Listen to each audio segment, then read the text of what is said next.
নমস্কার। আজকের বৃহস্পতিবারের বিশেষ টকশো ক্রীড়াকে নিয়ে।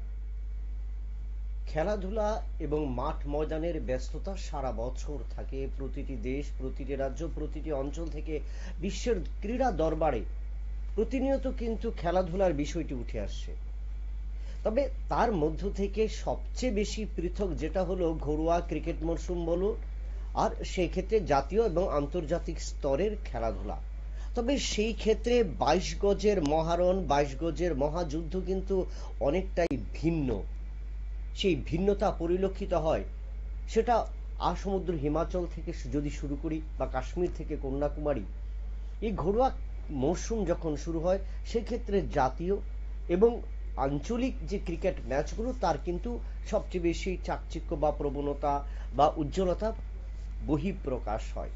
উঠে আসে একাধিক ক্রিকেটার, একাধিক নতুন নতুন ক্রিকেটার তাদের প্রতিফলন করে হাইলাইট হয় এবং শেষ পর্যন্ত জাতীয় দলে তারা ডাক পেয়ে যায়। এবছরও কিন্তু এই চলতি ঘরোয়া ক্রিকেট মরশুম শুরু হয়েছে এবং জাতীয় স্তরের ক্রিকেট শুরু হয়ে গেছে প্রত্যেকটি দলের মধ্যে। তবে তার মধ্যে বিশেষ হলো প্রাচীনতম ঐতিহ্যবাহী সেই রঞ্জি ক্রিকেট। এই রঞ্জি ক্রিকেট শুরু হয়েছে ইতিমধ্যে তিনটে ম্যাচ গ্রুপ লিগের পর্যায়ে চলছে। রাজ্য দলও 3টি ম্যাচ অংশ নিয়েছে, যদিও সেখানে ভরাডুবি কিছু প্রত্যাশা রয়েছে এবং তার পাশাপাশি আশানুরূপ ফল কতটাকু করতে পারবে, কারণ এই মরশুমেও রাজ্য দল 7টি ম্যাচ খেলবে এই সিরিজে। এখন পর্যন্ত 3টি ম্যাচ সমাপ্ত এবং প্রথম 2টি ম্যাচে রাজ্য দল অনেকটাই কিন্তু বেকায়দায় পড়েছিল। তৃতীয় ম্যাচে শক্তিশালী বাংলার বিরুদ্ধে উঠে দাঁড়িয়েছে, ঘুরে দাঁড়িয়েছে, বলা যায় রুখে দাঁড়িয়েছে নতুনভাবে চমক। এবং তাকে নিয়ে কিন্তু আজকের আলোচনা, কতটুকু সফল রঞ্জি ক্রিকেট, কতটা উজ্জ্বল এই রঞ্জি ক্রিকেটে, এই মরশুমে রঞ্জি ক্রিকেটে ত্রিপুরার ভবিষ্যৎ কতটা উজ্জ্বল, কি আলোচনা হবে সেই নিয়ে আমাদের স্টুডিওতে আজকে রয়েছেন বাংলার প্রাক্তন ক্রিকেটার প্রতীক বিশ্বাস। প্রতীক বাবু, আপনাকে স্বাগত জানাই আমি। আজকের যে আলোচনা, যে রঞ্জি ক্রিকেটে কতটা উজ্জ্বল ত্রিপুরা, প্রশ্নটা হলো যে আমরা যখন দেখলাম এবছর যে রঞ্জি ক্রিকেট শুরু হয়েছিল ঘরের বাইরে, অর্থাৎ রাজ্যের বাইরে রাজ্য দল তাদের প্রথম আসর এবং দ্বিতীয় আসর দুটো শুরু করেছিল এবং সেখানে আমরা দেখেছি সার্ভিসেসের বিরুদ্ধে চূড়ান্ত ব্যর্থ 4 দিনের ম্যাচ। তারপর আবার গেল হরিয়ানা, সেখানেও রাজ্য দল ব্যর্থ। এবং সার্ভিসেসের বিরুদ্ধে যদি বলি, ইনিংস এবং 20 রানে রাজ্য দল পরাজিত হয়েছে। দ্বিতীয় ম্যাচে হরিয়ানার কাছে পরাজিত হয়েছে 9 উইকেটে। পরপর 2টি ম্যাচে রাজ্য দল ব্যর্থ। তৃতীয় ম্যাচে রাজ্য দল একটা আশার আলো দেখার স্বপ্ন দেখেছিল, যদিও সেক্ষেত্রে একটা ছিল, চাপ ছিল যে শক্তিশালী বাংলার বিরুদ্ধে ঘরের মাঠে অর্থাৎ এমবিবির মাঠে রাজ্য দলের ক্রিকেটাররা নিজেদের কতটুকু তুলে ধরবে, কারণ সেখানে অনেক নামি দামি ক্রিকেটাররা, বিশেষ করে মোহাম্মদ শামিকে দেখবার জন্য আমরা দেখেছি এমবিবি স্টেডিয়ামে অনেক ক্রিকেটার। সেই জায়গায় রাজ্য দলের চাপ কতটুকু থাকবে, কতটুকু প্রভাব পড়বে, রাজ্য দলের ক্রিকেটাররা ভারতের যে নির্ভরযোগ্য পেসার, যদিও বর্তমানে দল থেকে বাইরে, তার বিরুদ্ধে কতটা খেলতে পারবে, সেই জায়গায় আমরা দেখলাম অনেকটাই কোণঠাসাভাবে রাজ্য দল বাংলাকে আটকে রেখেছে এবং সেখানে লিড, প্রথম ইনিংসে লিড এবং তারপর বাংলাকে তারা আটকে দিয়ে 3 পয়েন্ট হাসিল করেছে প্রথম 2টো ম্যাচে হাতছাড়া। কিন্তু সেই জায়গায় যে বাংলার যে পারফরমেন্স এবং সেই জায়গায় রাজ্য দলের পারফরমেন্স, কি মনে হয় কতটুকু ডেভেলপ করেছে প্রথম 2টো ম্যাচে পরাজিত হবার পর? দেখুন, প্রথমেই বলি, ক্রিকেটে কখনো টিম ভালো হয় না। টিমে হেভিওয়েট অনেক প্লেয়ার থাকতে পারে, কিন্তু পারফরমেন্স হয়। এই 11টা স্টার নিয়ে যদি সবাই শূন্য করে, সেখানে কিন্তু কোনো লাভ হয় না। কিন্তু একজন যদি 100 করে, সেটাই ম্যাচ উইনিং 100 হয়ে যায়। বেঙ্গল কিন্তু হেভিওয়েট টিম, সেখানে অনুষ্ঠুপ সরকার বলুন, সুদীপ ঘরামি, মোহাম্মদ শামি, বিজয় শঙ্কর বা এদের মতো হেভিওয়েট কিছু প্লেয়ারদের যখন এই প্লেয়ারগুলো খেলতে আসে, তার আগে তাদেরকে একটা কাউন্সিলিং করা হয় যে তারা কি করছে না করে। দেখুন, মোহাম্মদ শামি ইন্টারন্যাশনাল যতটা সাফল্য পেয়েছে, এই রঞ্জিতে কিন্তু ততটা সাফল্য আসেনি। ঠিক আছে, উইকেট পায়নি, লাস্ট ম্যাচে উইকেট পায়নি, কিন্তু মোহাম্মদ শামিকে এতটাই তারা প্রাধান্য দিয়েছে, যার জন্য তার ভাই মোহাম্মদ কাইফ কিন্তু 4টি উইকেট নিয়ে চলে গেল।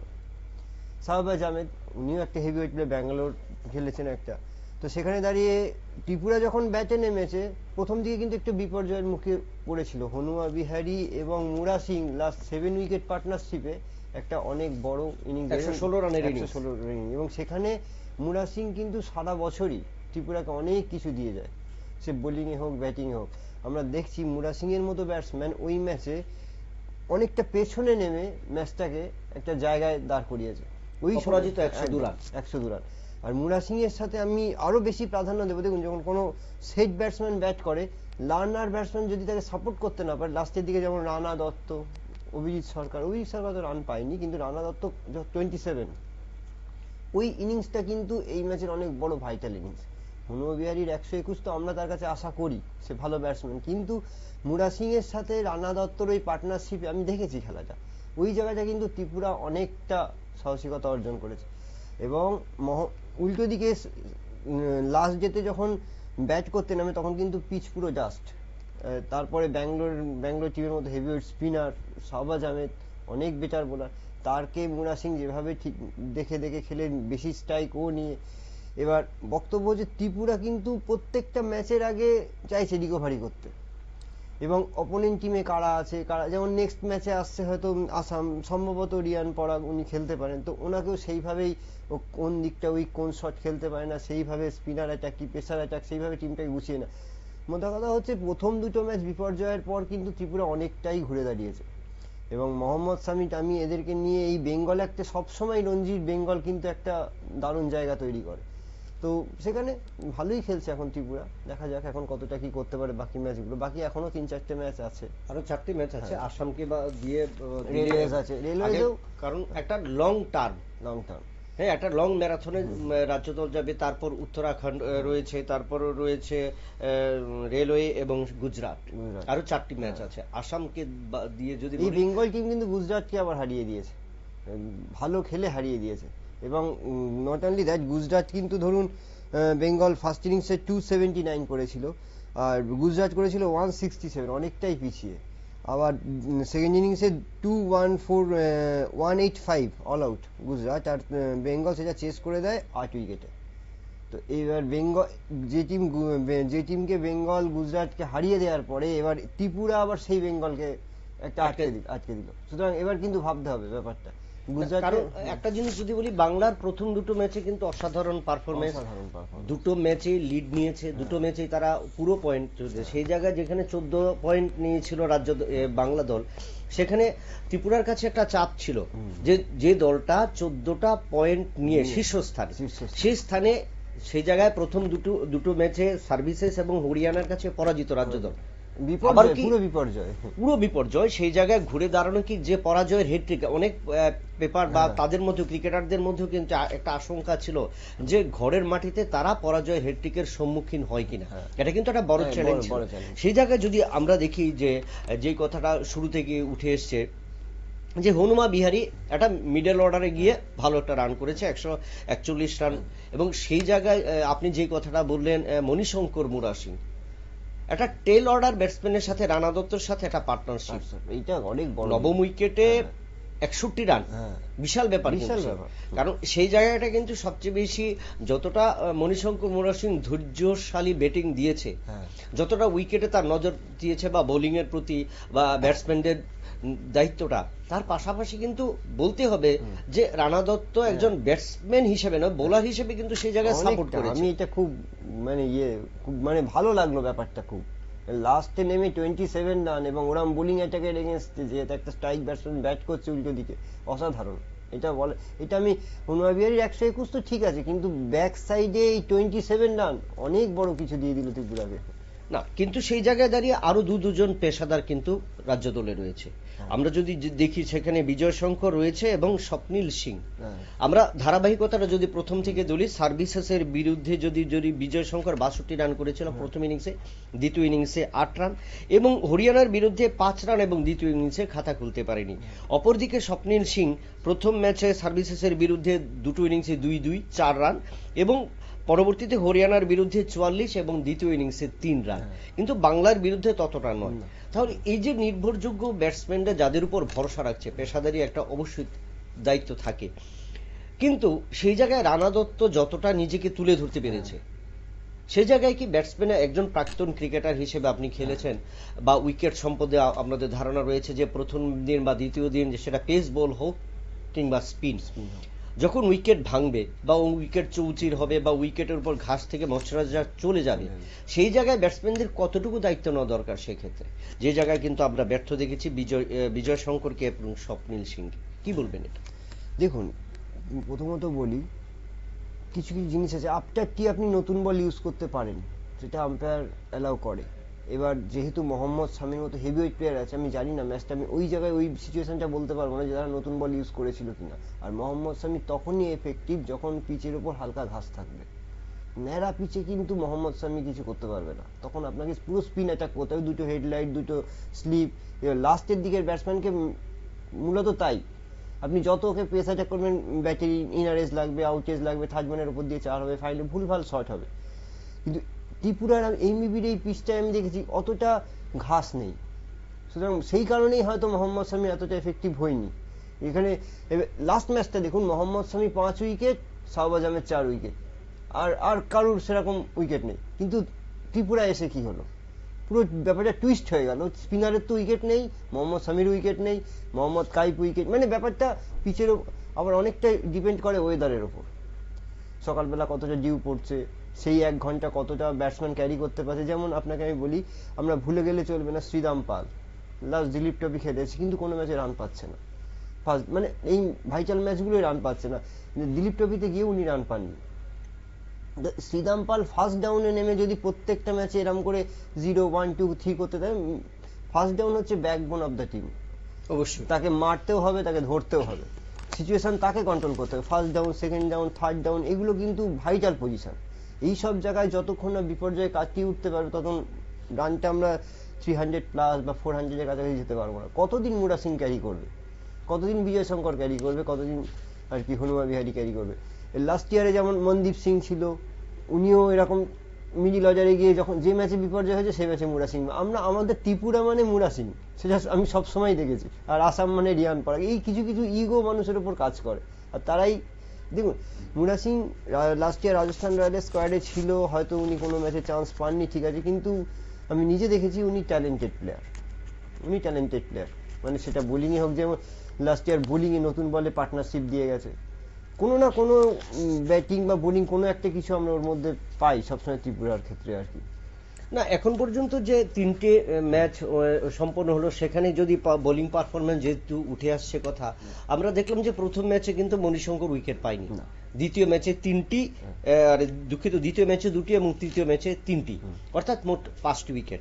সেই জায়গায় দাঁড়িয়ে স্বপ্নিল সিং একটা পারফরমেন্স করেছে, প্রথম ম্যাচে 5টি, দ্বিতীয় ম্যাচে 8টি এবং তৃতীয় ম্যাচে 1টি। অর্থাৎ এখন পর্যন্ত যদি বলা যায় যে স্বপ্নিল সিং এর উপরে যে ভরসাটা ছিল, ব্যাটিং লাইন আপে কিন্তু রাজ্য দল তাকে ধরতে পারেনি, কিন্তু 14টা উইকেট নিয়েছে। কিন্তু এই যে তৃতীয় বা ম্যাচ শেষ হলো, চতুর্থ ম্যাচ আসামের বিরুদ্ধে আবার এমবিবি মাঠে, সেখানে গত আজকে থেকে 4-5 দিন আগে যে ওয়েদার, এখন থেকে ওয়েদার অনেকটাই ফ্লাকচুয়েট করেছে, অনেকটাই পার্থক্য আসবে। কারণ যেহেতু এমবিবি স্টেডিয়াম যেটা প্রাকৃতিক স্টেডিয়াম, এবং সেই জায়গায় দ্বিতীয় হলো তার ওয়েদার, এবং তৃতীয় ডিপেন্ড করতে হবে কতটুকু ব্যাটসম্যান আগের পারফরমেন্স ছিল। আমরা যেটা বলতেছিলাম যে বিক্রম কুমার দাস, ঋতুরাজ ঘোষরা এবং শ্রীরাম পাল, এই 3টি ম্যাচ একদম অনুষ্ঠিত হলো। 3টি ম্যাচে 6টি ইনিংস, আশানুরূপ কোনো ফল নেই। এইটাই কিন্তু অনেক বড় তাদের উপর ভরসা থাকা উচিত বা ভরসা রাখে, কারণ আমার যদি টপ অর্ডার ব্যাটসম্যানরা যদি একটা সাপোর্ট থাকে, এটা প্রেসার পড়ে না। কিন্তু যেটা নিতে হয়েছে যে প্রথম দিকে আমরা যদি দেখি যে মণিশঙ্কর মুরা সিং শুরু থেকে কিছু রান পেয়েছে, দ্বিতীয় ম্যাচে রান পেয়েছে, তৃতীয় ম্যাচে অসাধারণ। তো সেই জায়গায় করতেই হবে, নচেত কিন্তু রানটা বড় জায়গায় ক্যারি হবে না, সেটা ফার্স্ট ইনিংস হোক, সেকেন্ড ইনিংস। প্রত্যেকটা বোর্ড তৈরি করে ফাস্ট, মানে ওপেনার প্লেয়ার আর ফাস্ট ইনিং বেশি করে। তো আমি দেখেছি শ্রীরাম পাল, আমি নিজেও এই বিবিতে একটু ওনাকে বল করেছিলাম দিলীপ ট্রফি খেলতে যাওয়ার আগে। উনি ভালো ব্যাটসম্যান, কেন রান পাচ্ছে না সেটা বলা মুশকিল, কিন্তু উনি ভালো ব্যাটসম্যান। উনি, আমি লাস্ট ওনাকে বল করেছিলাম, ওটা বিশাল ঘোষ বলে একটা প্লেয়ার ছিল, উনিও ভালো ব্যাটসম্যান ছিলেন। তো এইটাই আর কি, প্রথম 3টে ব্যাটসম্যানের মধ্যে একজনকে আমার রানের দরকার নেই, প্রথম 1 ঘন্টা 2 ঘন্টা আপনাকে স্টে করতে হবে উইকেটে, রান তারপরে অটোমেটিক্যালি আসবে। আর যতদিন আপনি রান পাবেন না, ততদিন মিডিল অর্ডারের উপর পেশা থাকবে। মিডিল অর্ডারও যদি ফেলিয়ার হয়, তখনই লো অর্ডারের প্রশ্ন আসবে। তো বক্তব্য হচ্ছে এই তিনজনের মধ্যে একজনকে কিন্তু উইকেটে স্টে করতেই হবে যে কোনো ম্যাচে, সে আপনি টসে জিতুন আর টসে পরে ব্যাট পান। এই তিনজনের মধ্যে যদি তিনজনই 10, 12, 20 এরকম রান করে তাহলে কিন্তু টিমটা ক্যারি করা ডিফিকাল্ট ব্যাপার। তো একটা জিনিস যদি বলা যায় যে রাজ্য ক্রিকেট অ্যাসোসিয়েশন, আমরা যখন দেখলাম যে মরশুম শেষ, তারপর ক্লাব লিগ শুরু হয়, এবং ক্লাব লিগের পরে যতটুকু যেভাবে ক্লাব লিগ খেলা উচিত সেইভাবে জাতীয় স্তরের টুর্নামেন্ট খেলা উচিত নয়। না না, একদম না। কারণ ক্লাব লিগগুলিতে টি-20 ফরম্যাট অনেকটা চলে আসে, তারপর সুপার লিগ চলে আসে, বেপরোয়া একটা থাকে। কিন্তু সেই জায়গায় সেই ধারাবাহিকতাটা কিন্তু আমরা শুরু থেকে দেখছি, সার্ভিসেসের বিরুদ্ধে হোক, হরিয়ানার বিরুদ্ধে। আপনি যে কথাটা বলেছেন যে স্টে করাটা, উইকেটে স্টে করাটা কিন্তু অনেকটাই ধৈর্যশীল হতে হবে, যেটা আমরা যদি দেখি আন্তর্জাতিক ক্রিকেটের ক্ষেত্রে রাহুল দ্রাবিড় ভারতীয় দলের, চেতেশ্বর পূজারা, ওদেরকে আমরা দেখেছি যে উইকেটে বলের উপর নজর রাখা একদম। কিন্তু সেই জিনিসটা কিন্তু রাজ্য দলের ওপেনিং ব্যাটসম্যানদের কাছ থেকে আমরা দেখতে পাচ্ছি না। 3টি ম্যাচে 6টি ইনিংসে হতাশাজনক, যে জায়গায় প্রথম ম্যাচে যদি সার্ভিসেসের বিরুদ্ধে বাইরের আউট ম্যাচে তারা করেছিল, সে জায়গায় কিন্তু উচিত ছিল হরিয়ানার বিরুদ্ধে, কিন্তু সেখানে গেল যে 10টি বল তারা কিন্তু খেলতে পারেনি। না খেলতে পেরেছে বিক্রম, না খেলতে পেরেছে ঋতুরাজ, না খেলতে পেরেছে শ্রীদাম। তাহলে কি, তাহলে সেই জায়গায় কি কোনো একটা ফাঁক বা ফোকর রয়েছে যে যখন জাতীয় স্তর বা রঞ্জি শুরু হবে তার আগে তাদের যে টেকনিক এবং স্ট্র্যাটেজি, সেই জায়গাটায় কি কোনো ঘাটতি আছে যে তার প্রভাব পড়ছে তাদের উপর, এরকম কি মনে হয়? পড়ছে। আমি বলি আপনাকে, আপনি মনে আছে কিনা জানি না, অস্ট্রেলিয়ার বিরুদ্ধে রাহুল দ্রাবিড় 93 বলে ফার্স্ট রান করেছিল। 92 বল ওই বোলিং এগেনস্টে কিন্তু স্টিল দাঁড়িয়েছিল। এই হচ্ছে ব্যাটসম্যান টেস্ট ক্রিকেটের। তারপর ভিভিএস লাক্সম্যান 43 ডিগ্রি সেন্টিগ্রেডে ইডেন গার্ডেনে রাহুল দ্রাবিড়ের সাথে পার্টনার, ফার্স্ট ইনিংসে ফলো অন, দেন সেকেন্ড ইনিংসে কিন্তু 281। ওনাদের কাছ থেকে এইগুলো শিখতে হবে, ধৈর্য কি। অবশ্যই এখন প্লেয়ারদের উপর দোষ দিয়ে লাভ নেই, কারণ এখন টি-20 ফরম্যাট, টি-10 ফরম্যাট, 3টে স্টেজ 3 রকম, ওয়ান ডে একরকম, টেস্ট একরকম, টি-20 ক্রিকেটটা কিন্তু 1-2 ওভারে খেলা ঘুরে যেতে পারে।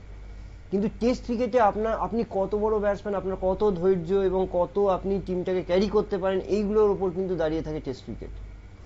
আপনাকে ওই যেমন এক্সাম্পল স্বরূপ একটা চ্যালেঞ্জার ব্যাটসম্যান নিয়েও আপনাকে ব্যাট করতে হতে পারে, আবার কোনো কোনো সময় দেখা যাচ্ছে নাইট ওয়াচম্যান হিসাবে নেমেও সে সেঞ্চুরি করছে। তো এইসব জিনিসগুলো টেস্ট ক্রিকেটে কিন্তু প্রত্যেকটা মুহূর্তে মুহূর্তে চেঞ্জ হয়, এবং সেটা লং টার্ম। টি-20তে কি চোখের পলকে চেঞ্জ করে একটা রিস্ক নেওয়া হলো, খেটে গেল তো ঠিক আছে, গেল তো গেল না। কিন্তু টেস্ট ক্রিকেটে কিন্তু আপনাকে সুযোগ দেওয়া মানে আপনাকে করতেই হয় ব্যাপারটা, আপনার হাতে হিউজ টাইম। গ্রামার ইউটিলাইজ করতে হবে, একদম গ্রামার ইউটিলাইজ করতে হবে। আর এবং সব থেকে বড় কথা কি, যে আপনি টেস্ট ক্রিকেটে কতটা সামনের পায়ে খেলছেন বা পেছনের পায়ে খেলছেন বা কত বল খেলছেন, সেটা আপনি টিমটাকে কতটা সাপোর্ট করছেন। আপনাকে অরিজিনাল কথা হচ্ছে আপনাকে উইকেটে থাকতে হবে। আপনি যতক্ষণ থাকবেন দেখবেন রান, হয়তো আপনি 100 বলে 1 করুন না কেন, কিন্তু পরের 50 বলে দেখবেন আপনার রান হয়ে যাচ্ছে। আর টেস্ট ক্রিকেটে সিলেক্টররা সেইভাবেই সিলেক্ট করে আপনার উইকেটে কতটা টাইম স্পেন্ড করছে। চেতেশ্বর পূজার আপনি যার কথা বললেন, সে যখন অস্ট্রেলিয়ায় ওই ম্যাচটা খেলেছিলাম মনে আছে, 7 বার ইনজিওর হয়েছিল, গায়ে পায়ে মাথায়, কিন্তু উইকেটটা কিন্তু দিইনি। আমার উইকেটটা আমার কাছে দামি, আমি থ্রো করবো না কখনো। থ্রো করবো কখন? টি-20 ম্যাচে দুমদাম মারবো, ঠিক আছে, তাতে লাগলো না লাগলো, কিন্তু এটাই আগেকার দিনে টেস্ট ক্রিকেট থেকে প্লেয়াররা উঠতো। এখন তো মানুষ অনেক ফাস্ট হয়ে গেছে, যার জন্য, এবং মানুষও চাইছে মুখরোচক ক্রিকেট। আসলো আধ ঘন্টা 1 ঘন্টা খেলা দেখলো। টেস্ট ক্রিকেটে আপনি বড় বড় টেস্ট, ইন্টারন্যাশনাল টেস্টে দেখবেন এখন দর্শক সংখ্যা কম, কিন্তু ওটাই কিন্তু অরিজিনাল ক্রিকেট। ওখান থেকেই গ্রামার যদি ঠিক থাকে, তুমি টি-20, একটা গ্রামাটিক্যাল টেস্ট ব্যাটসম্যানকে টি-20তে টার্ন করতে টাইম লাগে না, কিন্তু টি-20 ভালো ব্যাটসম্যান টেস্ট ক্রিকেটে কিন্তু অনেক কঠিন ব্যাপার এটা।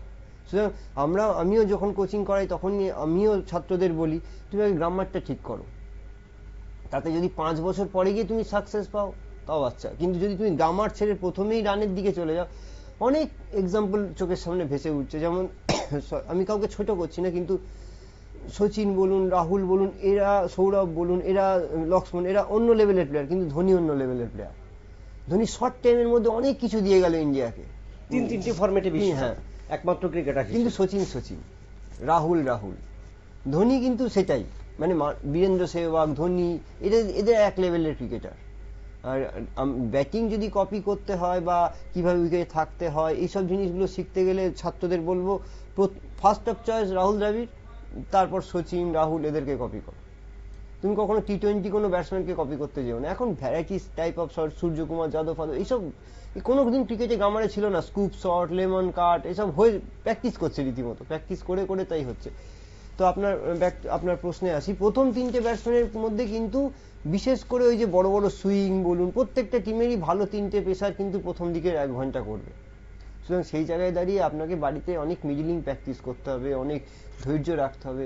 কারণ রঞ্জি ট্রফি কিন্তু প্রিস্টেজ অফ ইন্ডিয়া টিম, এখান থেকেই কিন্তু সে আপনি আইপিএল বলুন, প্রিস্টেজ ইন্ডিয়া টিম, কিন্তু সারা জীবন যত বছর ক্রিকেট হবে তত বছর এই টুর্নামেন্টেই কিন্তু ইন্ডিয়া স্কোয়ারে ডাক আসে মেনলি।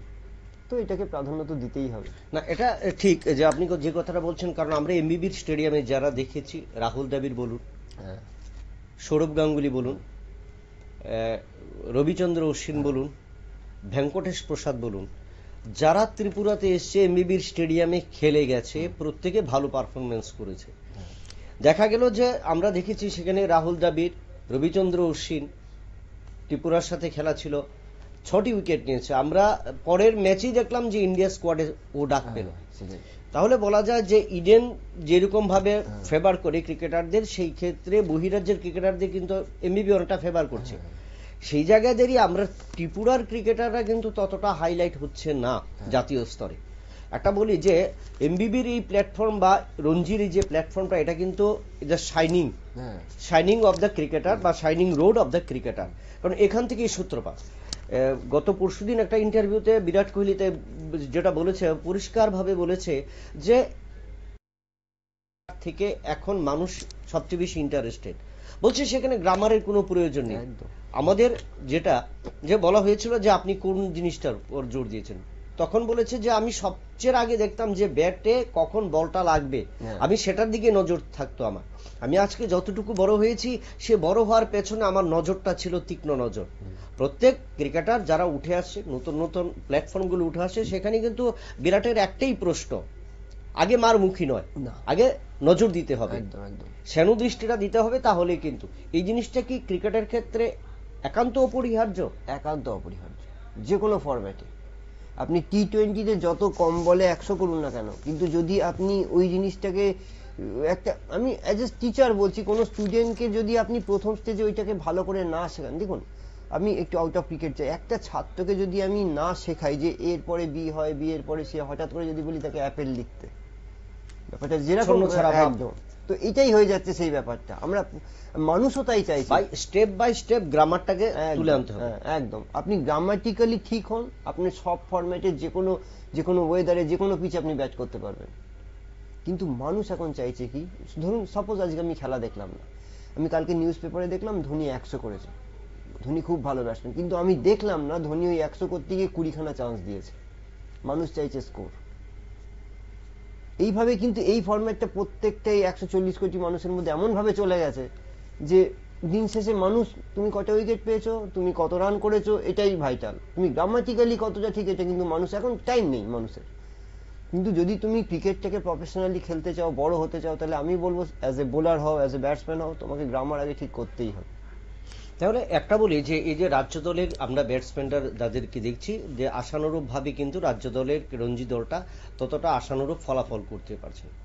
তো সেই জায়গায় ব্যাটসম্যানরা যেখানে ব্যর্থ হচ্ছে বা বোলাররা যেখানে ব্যর্থ হচ্ছে, সেখানে কি গ্রামাটিক্যালি কোনো ভুল সেখানে পরিলক্ষিত হচ্ছে? না, দেখুন নিশ্চয়ই ত্রিপুরায় অনেক আছে, এখন নতুন নতুন অনেক কিছু হয়েছে, ভিডিও অ্যানালিসিস হয়েছে, বা যখন কোনো ব্যাটসম্যান ব্যাট করে সেটাকে নিয়ে এসে ল্যাপটপ কম্পিউটারে দিয়ে দেখে যে কি ভুল হচ্ছে, ওনারা হয়তো চেষ্টা করছেন। এটা মানে প্রত্যেকটা ব্যাটসম্যান, এবং ত্রিপুরাও যদি চেষ্টা না করে, যে নিজে প্রাইভেট প্র্যাকটিস করেন, নেটের পেছনে একখানা ক্যামেরা দিল, দিয়ে বাড়ি গিয়ে দেখলো, চেষ্টা করছে না তা নয়। দেখুন অনেক পুরনো, আগের ত্রিপুরার থেকে এখন ত্রিপুরা অনেক ফাস্ট, অনেক ভালো হয়েছে। আজকে আমাদের আশা বেড়ে গেছে বলে তাই, কিন্তু ওরা কিন্তু যথাপরিমাণ চেষ্টা করে, তারা রেগুলার প্র্যাকটিস করে। আমি দেখেছি ত্রিপুরা যারা স্কোয়াডে আছে তারা রীতিমতো ফিজিক্যাল করে, এবং অফ সিজনে প্রায় 2 মান্থ তারা ব্যাট বল ডিটাচ, তারা ফিজিক্যালের উপর জোর দেয়। আমি দেখেছি ইও টেস্ট বলুন, বা আমি এমবিবি ইনডোর স্টেডিয়ামে কিছু নতুন ব্রঙ্কো টেস্ট ফেস্ট এগুলো কিন্তু হয়েছে, এবং তারা সেই ফিজিক্যালি অনেক ফিট হয়েছে। তারা রান পাচ্ছে না, ঠিক আছে, আজকে পাচ্ছে না, পরে পাবে, কিন্তু আমরা তাদের উপর আশা রাখতে পারি তারা ভালো পারফর্ম করবে, একদিন না একদিন করবেই, এটাই হচ্ছে কথা। রাজ্য দলের বোলারদের সম্পর্কে আমাদের এখানে স্পিড মিটার যেটা রয়েছে, মেশিন রয়েছে, বল মেশিন রয়েছে, সেখানেও দেখছে হাই স্পিডেও আমরা দেখেছি যে অনুশীলন করতে, কিন্তু যখন দেখা যাচ্ছে উইকেটে যাচ্ছে, সেই উইকেটে বোলাররা কিন্তু ততটা নিজেদের ফায়দা তুলতে পারছে না। আবার এই যে স্পিড মিটার যেটা, সেখান থেকে ব্যাটসম্যানরা যখন পাচ্ছে, তার থেকে কিন্তু ব্যাটসম্যানরা কিন্তু একটা ব্যর্থ হচ্ছে। এই যে দুটো ফারাক, একদিকে বোলারদের ব্যর্থতা, কোন জায়গায় সুইং হচ্ছে, কোন জায়গায় ড্রপ করছে, কোন জায়গায় আউট সুইং হবে, ইন সুইং হবে, লেট কাটার যেটা বলি, কিন্তু সেই ক্ষেত্রে ব্যাটসম্যানদের যে দুটো ফারাক, একদিকে ব্যাটসম্যান একদিকে বোলাররা, এটাকে করার ক্ষেত্রে কি প্রয়োজন? কারণ আরো 4টি ম্যাচ বাকি রয়েছে, আসামের বিরুদ্ধে ভাইটাল ম্যাচ। হ্যাঁ, আসামের বিরুদ্ধে কিন্তু ভাইটাল ম্যাচ। এবার আপনাকে আমি বলি, একটা অনেক বড় বড় কাউন্সিলর যারা আছে তারা বলে 7 দিনের প্র্যাকটিস সমান 1 দিনের ম্যাচ। একটা ফ্রেন্ডলি ম্যাচ খেলা মানে তুমি 7 দিনের প্র্যাকটিসের সমান। আর ওই স্টেডিয়ামের মাঝখানে যখন আপনি ব্যাট পরে ব্যাটে যাবেন, অনেক বড় প্রেসার। আমরা হয়তো বাইরে থেকে বলে ব্যাটসম্যানটা রান পাচ্ছে না, বোলারটা বাজে বল, কিন্তু তাকে ওই জায়গায় পৌঁছাতে গিয়ে 10টা বছর পরিশ্রম করার লেগেছে। আমরা অনেক ইজি বলে ফেলতে পারি। তারা প্র্যাকটিসে, আপনি এটা বলছেন যে কোথাও একটা হয়তো ভুল হচ্ছে, সেটা খুব তাড়াতাড়ি হয়তো রিকভারি করবে, কিন্তু যত তাড়াতাড়ি সম্ভব করতে হবে, আমাদের হাতে আর টাইম নেই। কারণ আসামের বিরুদ্ধে যদি এরকম কোনো কিছু হয়ে যায়, বিপর্যয় বা পরাজয়, তাহলে কিন্তু ঘুরে দাঁড়ানোর সম্ভাবনা অনেক কম, কারণ এরপরে আরো হেভি ওয়েট টিম আছে। রেলওয়েজ কিন্তু আমরা উপর লেভেলে রাখতে পারি রেলওয়েজ টিমটাকে, তারা ব্যাটেও স্ট্রং, বলেও স্ট্রং, সবকিছু, কারণ আসামের এগেনস্টে আমাদের ঘুরে দাঁড়াতেই হবে। সরি, এই হচ্ছে কথা। তো সেই ক্ষেত্রে যদি দল অপরিবর্তিত রাখার সিদ্ধান্ত ইতিমধ্যে রাজ্য ক্রিকেট সংস্থা জানিয়েছে, কারণ আমরা যদি দেখি যে প্রথম ম্যাচে যে দলটা ছিল, প্রায় সেই দলটাই কিন্তু অনেকটা রইল তৃতীয় ম্যাচও। মোট 7টা ম্যাচ সিরিজের ম্যাচ খেলবে, এবং তৃতীয় ম্যাচের যে আশানুরূপ ফল, প্রথম ইনিংসে রাজ্য দল 385 রান করেছে, একটা সাধারণ স্কোর নয়, আবার একটা বড় স্কোর নয়, মিডল অর্ডারের একটা স্কোর। তো বাংলার বিরুদ্ধে এটা, তো আসামের বিরুদ্ধে যদি হয় ঘরের মাঠে টসে জেতা, সেক্ষেত্রে কি নেওয়া উচিত বা কি রকম করা উচিত? দেখুন, রঞ্জির এই স্ল্যাবটা 4 ডেজ ম্যাচ, তো টসে জেতা মানে ব্যাট।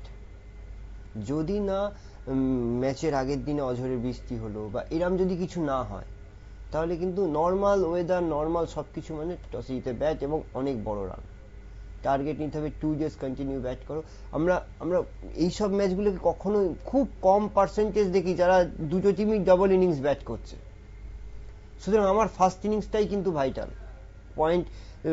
যদি ম্যাচ ড্র হয় তাহলে পয়েন্ট ভাগাভাগি, কিন্তু ফার্স্ট ইনিংসে যা রানটা থাকে সে কিন্তু বেশি পয়েন্টটা পায়। তবে সেই ক্ষেত্রে ব্যাটিংটা ভালো, কিন্তু আমরা দেখলাম বাংলা ত্রিপুরার বিরুদ্ধে অনেকটাই মন্থর ব্যাটিং করেছে, প্রায় 2.5 দিনে 336 রান, অনেকটাই কঠিন, কারণ যার কারণে কিন্তু ম্যাচটা ড্র হলো, এবং সেই জায়গায় ফায়দা তুলেছে রাজ্য দল। তুলনামূলকভাবে রাজ্য দল প্রায় 1.5 দিনের থেকে একটু বেশি সময়, সেখানে 385, আর কিন্তু সেখানে বাংলা দল 2.5 দিন, প্রায় 2.5 দিনের সময়ে 336 রান, অনেকটাই কিন্তু মন্থর ব্যাটিং।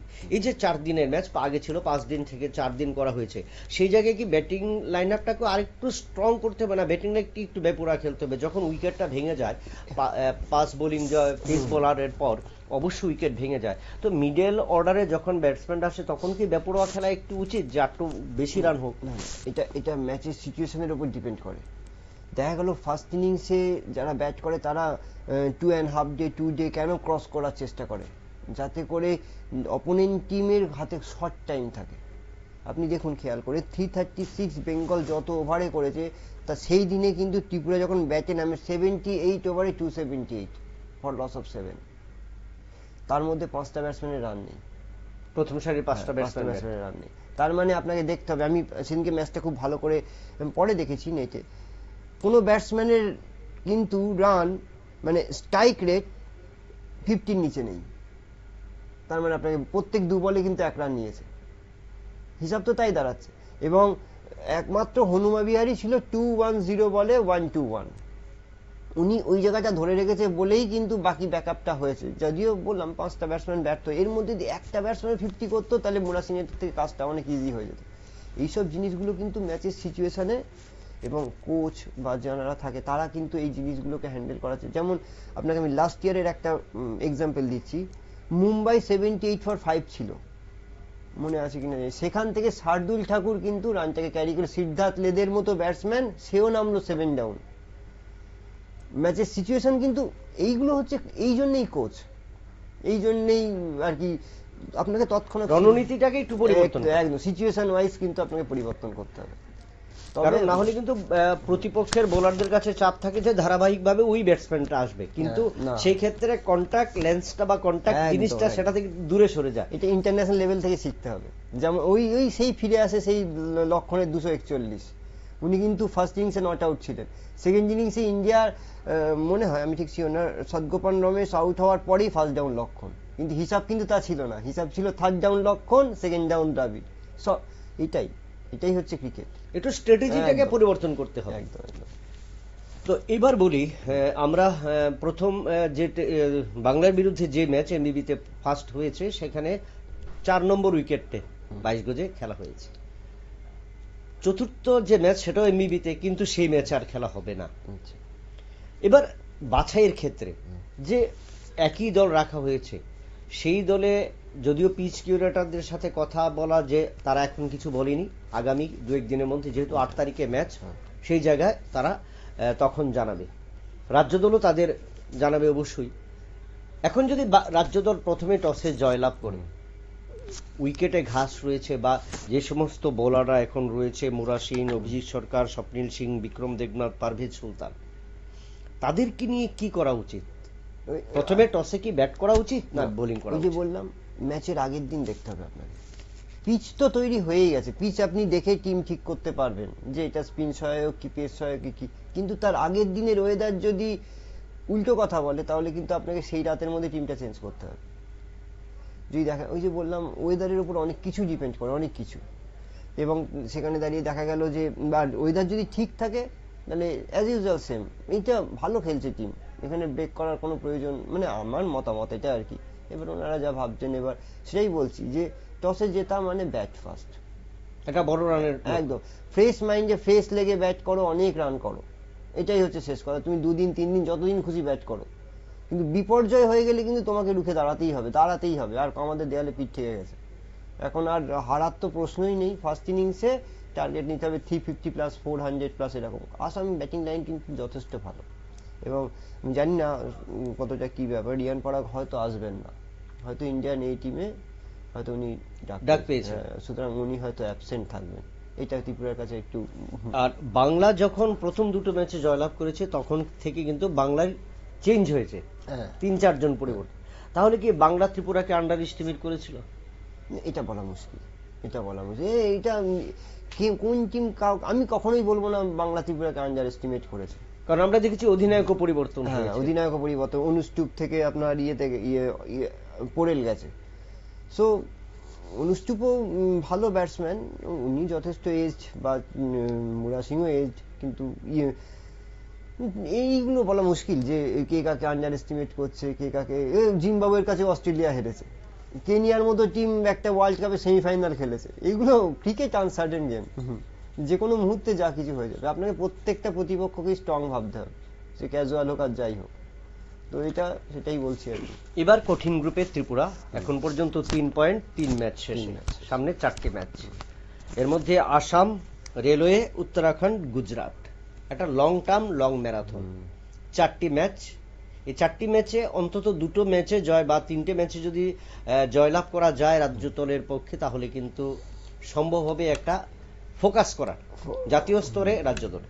তো সেই ক্ষেত্রে চতুর্থ ম্যাচ আসামের বিরুদ্ধে। আসামের সম্বন্ধে আপনি বললেন, আসামের অনেকটা রিয়ান পরাগ থেকে শুরু করে অনেক ভালো ক্রিকেটার, কিন্তু সেখানে যদি আমি দেখি রেলওয়ে, উত্তরাখণ্ড এবং গুজরাট, এই 4টি টিমের মধ্যে অপেক্ষাকৃত গুজরাট উইক, অপেক্ষাকৃত অনেকটাই গুজরাট উইক, কিন্তু সেক্ষেত্রে কিন্তু উত্তরাখণ্ড এবং রেলওয়ে কিন্তু অনেকটা সমান সমান ব্যালেন্সে, অতীতের পরিসংখ্যান কিন্তু সেটাই বলছে। তাহলে কি রাজ্য দলকে আসামের বিরুদ্ধে অনেকটাই আত্মবিশ্বাসে নামতে হবে, যদি প্রথম দুটো ম্যাচের যে ব্যর্থতা তারপর বাংলা দিয়ে শুরু উত্থান, এবং সেই উত্থানটাকে ধরে রাখতে হলে আসামের বিরুদ্ধে কি কতটুকু দরকার? হ্যাঁ, আসামের বিরুদ্ধে ওই যে ম্যাচ জিততে গেলে কিন্তু আপনি হেরে যাবেন। আপনি যদি মনে করেন আমি জিতবো, তাহলে ম্যাচ হেরে যাওয়ার চান্স থাকবে, কারণ পরে উইকেট চলে যাবে, রান করার চেষ্টা করবেন, আপনাকে উইকেটে থিতু হয়ে থাকুন যদি ফার্স্ট ব্যাট। আর সেকেন্ডে ব্যাট হলে আসাম যে রানটা করবে সেটাকে জাস্ট 1 রান হলেও ক্রস করুন, তাতেই লাভ। কারণ তারপরে ফিরতি যে টিম দুটো আসে সেই টিম দুটো কিন্তু আসামের থেকেও স্ট্রং। তারপর লাস্টে গিয়ে আপনি হয়তো একটু দুর্বল টিম পাচ্ছেন গুজরাট। আমি কালকে দেখছিলাম আসামের স্কোয়াডে কে কে আছে না আছে। তো ঘরোয়া ক্রিকেটে তাদের বেশ সুনাম আছে, আমি হয়তো ফেমাস নাম না, কিন্তু দেখছিলাম বেশ তারা স্কোয়াডটা বেশ ভালোভাবেই তৈরি করেছে। না, দুটো ম্যাচ, শেষ দুটো ম্যাচ, ষষ্ঠ ম্যাচ এবং সপ্তম ম্যাচ এমবিবি স্টেডিয়ামে। এবার মোট 7টা ম্যাচের মধ্যে রাজ্য দল 4টে ম্যাচ হোম গ্রাউন্ডে খেলবে, আর বাকি 3টে ম্যাচ, এর মধ্যে এই ম্যাচে দুটো ম্যাচ হেরে গেছে। লাস্ট যেটা রয়েছে সেটা রেলওয়ের বিরুদ্ধে বিলাসপুরে হবে। কিন্তু লাস্ট দুটো ম্যাচ কঠিন দল, কিন্তু ঘরের মাঠে।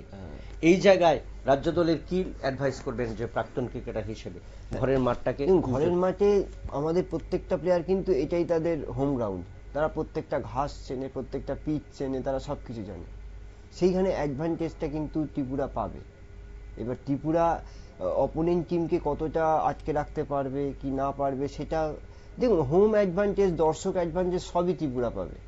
গত বছরও পেয়েছে, গত বছরও যখন মনদীপ সিং এসে ত্রিপুরাবাসীর কাছে একটা উন্মাদনার বিষয়। আজকে মোহাম্মদ শামি এসছে, আজ এয়ারপোর্ট থেকে, হোটেল থেকে, মাঠ থেকে, আজ ত্রিপুরা মোহাম্মদ শামি নিজে বলে গেছেন আমি এত করেছি, তো ত্রিপুরাবাসীর মধ্যে এই উন্মাদনা আমি প্রথম দেখলাম। মানে এক এক দিনে কয়েক হাজার ছবি, কেউ সেলফি, কেউ, সেটাই বলছি আর কি। ত্রিপুরা কিন্তু অনেক আশা করে রঞ্জি টিমের কাছে, বিশেষ করে কয়েকটা, যেমন শ্রীধাম পাল যখন দিলীপ ট্রফি পেয়েছিল, সেম ম্যাচ, প্রত্যেকটা মানুষ তাকে কিন্তু কনগ্রাচুলেশন জানিয়েছে।